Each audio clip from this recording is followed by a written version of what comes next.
எகிப்துக்கு கொண்டு போகப்பட்டார் யோசேப்பு. ஆனா இயேசுவும் யோசேப்பை போல எகிப்துக்கு கொண்டு போகப்பட்டார். அப்படிதானே? அங்க யோசேப்பு போனாரு, விற்கப்பட்டாரு. இங்க கொலை செய்ய வாரான்னு ஓடி போனாங்க. இரண்டுக்கும் ஒரு ஒற்றுமை தெரிகிறதா? ஆனா இந்த யோசேப்புடைய வாழ்க்கை எப்படி இருந்துச்சு பாருங்க. ஐயா, நான் சொப்பனம் பார்த்ததெல்லாம் எங்களுக்கு நலமா இருந்துச்சு, கனவு கண்டதெல்லாம் நலமா இருந்துச்சு, நான் சிந்தை பண்ணினதெல்லாம் நலமா இருந்துச்சு. ஆனா என் முடிவோ பிராக்டிக்கல்ல, அதாவது அதுல நடைமுறை வாழ்வுல இதற்கும் அந்த சொப்பனத்துக்கும் சம்பந்தம் இல்லாமல் இருக்கிறதே என்று சொல்லி அதனுடைய வாழ்க்கையில கூட அவர் நினைச்சிருக்கலாம். கிட்டத்தட்ட ஒரு 13 வருடம் யாருக்கு இருளின் காலமா இருந்தது? ஆனா யோசேப்போடு தான் கர்த்தர் இருந்தார். வசனம் என்ன சொல்லுகிறது? யோசேப்போடு அவர் ஜெயிலுக்குள்ள இருக்கும் பொழுது யாரு கூட இருந்தாரு? அவர் கூட இருந்தாரு. யோசேப்போடு கர்த்தர் இருந்தார்.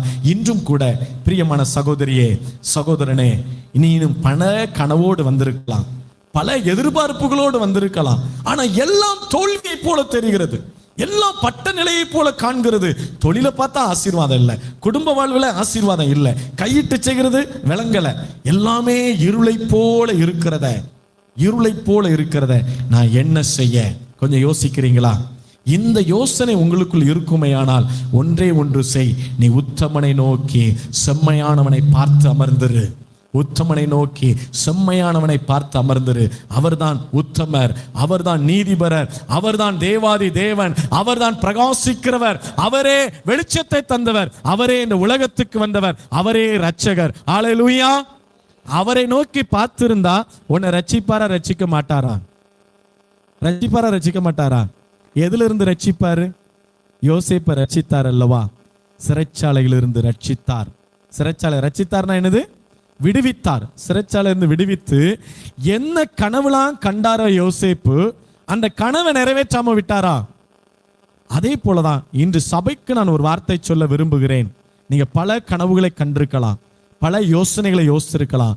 அந்த யோசனை நிறைவேறாம போயிருமோங்கிறத மாத்திரம் நினைச்சிடாதீங்க. நிச்சயமா நிறைவேறாதா? நிறைவேறுமா? யாருக்கு நிறைவேறும்? இருளில் இருக்கும் பொழுதும் கர்த்தர் எனக்கு வெளிச்சமாவார், அவரே எனக்கு வெளிச்சத்தை தர வல்லவர் என்று நம்புகிற ஒவ்வொருவருக்கும் அவர் எப்படி மாற்றி தருவார்?